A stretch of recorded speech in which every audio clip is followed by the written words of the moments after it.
สบายดีมามื้อนี้เรามาเฮ็ดเขียดหมูกินนำกันเนาะสำหรับส่วนแรกที่เฮ็ดเรามาตามไปชมกันเบิ่งเลยขั้นตอนที่1เราก็สิตั้งหม้อแล้วก็ใส่น้ำลงไปเพราะว่าข้อยสิต้มหนังหมูประมาณนั้น6-7กิโลนี่แหละแล้วก็สิใส่เกลือลงไปใส่ประมาณ2บวงแกงแล้วข้อยสิใส่ใบขี้หูดลงไปเพื่อความหอมหรือว่าบ่ใส่ก็ได้แล้วก็ใส่หนังหมูลงไปใส่ตอนมันบ่ฟดนี่แหละหนังหมูนี่ข้อยล้างสะอาดแล้วเด้อพี่น้อง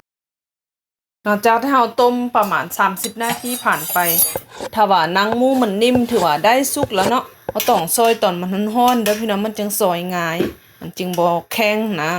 หลังจากนั้นเราก็สิเอามาเอือบเนาะเอือบใส่ขนอบวงหนึ่งเด้อบวงแกงตัวนี้ก็สิประมาณ2กิโลครึ่งแล้วก็คนให้เครื่องผสมมันเข้ากันดีคนให้เครื่องผสมมันเข้ากันดีบัดนี้ก็สิเอาไปตากข้อยสิเอาไปตากในเตาอบเด้อ ผู้ใดบ่มีเตาอบก็ไปตากในแดดตากจนมันแห้งจนหนังหมูมันแข็งพุ่นแหละพี่น้องเดี๋ยวพี่น้องในมื้อเฮาอบไว้แม่ครัวอบป่าไว้หมดคืนเลยแล้วก็สิได้เขียบหมูหรือว่าบ่แม่นเขียบหมูหนังหมูที่มันแข็งมันแห้งแบบนี้นะเห็นบ่ถือว่าได้แล้วต่อไปก็จะเอาไปต้มด้วยน้ำมันเด้อนี่ใส่น้ำมันลงไปแบบนี้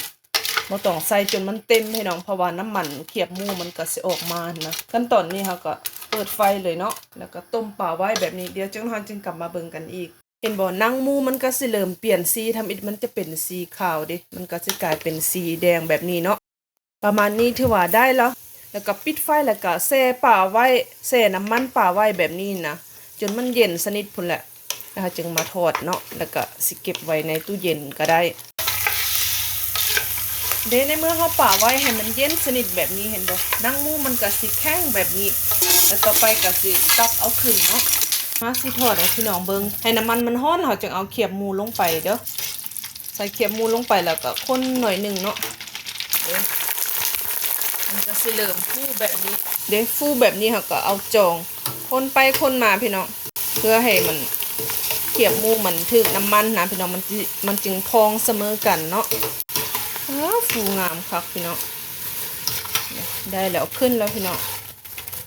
กินกับตำข้าวปุ้นหรือว่ากินกับเมียงกินกับตำบักหุ่งนี่สุดยอดอิ่มก่อนเด้อไปก่อนเด้อพี่น้องสำหรับมื้อนี้ขอลาไปก่อนพบกันในคลิปต่อไปถ้ามักก็กดไลค์ถึงใจก็กดแชร์ให้ได้เด้อสำหรับบ๊ายบาย